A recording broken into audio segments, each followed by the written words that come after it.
নমস্কার, পরিবার সুরক্ষার নতুন একটি পর্বে আপনাকে জানাই স্বাগত। আশা করি ভালোই আছেন। বিগত একটি পর্বে আমরা আলোচনা করেছিলাম অ্যালার্জি সম্পর্কে। সেখানে আলোচনা করেছিলাম অ্যালার্জি কী এবং তার কারণ। আজ অ্যালার্জি নিয়ে দ্বিতীয় একটি পর্ব আপনাদের সামনে তুলে ধরব। এই পর্যায়ে আলোচনা করব সাধারণত বুকে শ্বাসকষ্টজনিত অ্যালার্জি। আসুন এবার জেনে নিই অ্যালার্জির কারণ এবং তার ঘরোয়া কী প্রতিকার আছে। আলোচনা করবার আগে সকলকে একটাই অনুরোধ, যদি ভিডিওটি ভালো লেগে থাকে অবশ্যই লাইক, শেয়ার এবং সাবস্ক্রাইব করতে একদমই ভুলবেন না। অ্যালার্জির সমস্ত সমস্যার মধ্যে সবচেয়ে বিরক্তিকর সমস্যা হলো শ্বাসকষ্ট বা হাঁপানি। কোনো কারণবশত যদি কারুর শরীরে অ্যালার্জেন প্রবেশ করে এবং সেটা যদি ইমিউনিটি সিস্টেম প্রতিরোধ করতে না পারে, তাহলে এই সমস্যা দেখা দিতে পারে। চলুন একটু বুঝে নেওয়ার চেষ্টা করি কি হলে এই সমস্যাটা তৈরি হয়। অ্যালার্জির কারণে স্বাভাবিকভাবেই বুকের শ্বাসনালী একটু ফুলে যায়, যার ফলে শ্বাস প্রশ্বাস নেওয়ার জায়গাটা ক্রমশ ছোট হয়ে যায় এবং এই কারণে শরীরের ভিতরে যথেষ্ট পরিমাণে অক্সিজেন প্রবেশ করাতে পারে না ফুসফুস। আর এটাই হলো অ্যালার্জিজনিত শ্বাসকষ্ট। একটা কথা মাথায় রাখতে হবে যে সিওপিডির সমস্যা এবং অ্যালার্জিজনিত শ্বাসকষ্ট দুটোর মধ্যে কিন্তু একটু পার্থক্য আছে। বিশদে জানতে একটু ডাক্তারের সঙ্গে যোগাযোগ করতে হবে। বিগত পর্বে আমরা আলোচনা করেছিলাম জেনেটিক ত্রুটির কারণে এই অ্যালার্জির জনিত সমস্যা হতে পারে। আসুন আরেকবার জেনে নিই কী কী কারণে আমাদের মধ্যে অ্যালার্জি হতে পারে। যারা আমার অ্যালার্জির প্রথম পর্বটি দেখেননি তাদেরকে অনুরোধ করব আমার পিছনের পর্বটি দেখার জন্য। যে কোনো ধরনের ওষুধ দিয়ে আপনার শরীরে অ্যালার্জি আনতে পারে, সেটা প্রেসক্রিপশন জনিত হতে পারে বা অপ্রেসক্রিপশন জনিত হতে পারে। বিশেষ কোনো খাদ্য খাবারও আপনার শরীরে অ্যালার্জি বয়ে নিয়ে আসতে পারে। পরিবেশগত কিছু অ্যালার্জি কিন্তু আমাদের শরীরে দেখা দিতে পারে এবং সেটি সমস্যায় সবচেয়ে বেশি প্রবল হয়ে দাঁড়ায়। যেমন যে কোনো ধরনের ধোঁয়া, যে কোনো ধরনের ধুলো, বাতাসে থাকা বিভিন্ন রকমের গন্ধ বা কেমিক্যালের ধোঁয়া। আধুনিক ওষুধে অ্যালার্জির কোনো নির্দিষ্ট নিরাময় নেই।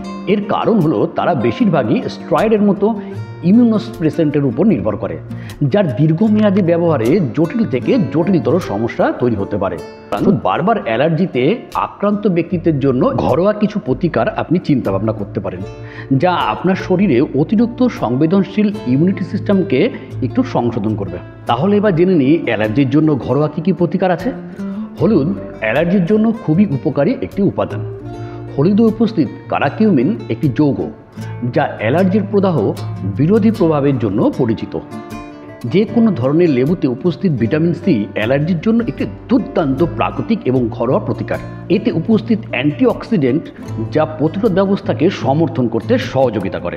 আরও একটা বিষয় মাথায় রাখতে হবে, যে কোনো প্রকারের তরল খাবার আপনার শরীরকে হাইড্রেট রাখতে সহযোগিতা করে, আর হাইড্রেট শরীর অ্যালার্জেন পরিত্রাণ পেতে সহযোগিতা করে। খুবই মূল্যবান একটি ঘরোয়া সামগ্রী হলো মধু।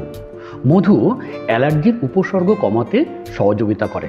স্থানীয় গাছপালা থেকে পরাগায়নের পরিমাণ মধুতে পাওয়া যায়।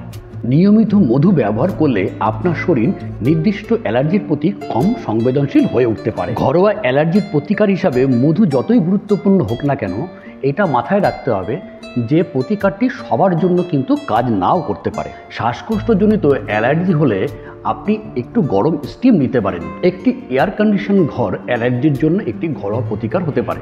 এসি ভেতরের বাতাসকে সঞ্চালন করে, যা অ্যালার্জেনের কণা প্রতিরোধ করে। একটি পরিষ্কার পরিচ্ছন্ন ঘর আপনাকে অ্যালার্জির লক্ষণ থেকে পরিত্রাণ দিতে পারে। উপসংহারে এটাই বলতে পারি, অ্যালার্জির জন্য এই প্রাকৃতিক চিকিৎসাগুলি আপনাকে হালকা থেকে মাঝারি অ্যালার্জির লক্ষণগুলি থেকে মুক্তি দিতে সহায়তা করে। ঘরোয়া প্রতিকারের মাধ্যমে অ্যালার্জি থেকে নিজেকে রক্ষা করা, কিছু ওষুধের কারণে কোনো পার্শ্ব প্রতিক্রিয়া ছাড়াই সেই বিরক্তিকর উপসর্গগুলি থেকে মুক্তি পাওয়ার একটি প্রাকৃতিক এবং সর্বোত্তম উপায়। এই ঘরোয়া প্রতিকারগুলি অনেক ব্যক্তির জন্য কার্যকর হতে পারে, তবে সবার জন্য নয়। কারণ যা একজনের জন্য ভালো কাজ করে তা অন্যজনের জন্য কার্যকারী কাজ নাও করতে পারে। আমার ভিডিওটি একটি প্রাকৃতিক উপায়ের মাধ্যমে আপনাকে অ্যালার্জি থেকে মুক্তি দেওয়ার জন্য। তবে আপনার উচিত হবে সবসময় একজন অভিজ্ঞ ডাক্তারের সাথে পরামর্শ করে তারপর সিদ্ধান্তে আসা। ভিডিওটি ভালো লাগলে লাইক, শেয়ার করুন এবং এই ধরনের আরও তথ্যমূলক ভিডিও দেখার জন্য অবশ্যই আমাদের সঙ্গে জুড়ে থাকুন। দেখা হবে অন্য কোনো ভিডিওতে। ততক্ষণ ভালো থাকুন, সুস্থ থাকুন আর দেখতে থাকুন পরিবার সুরক্ষা।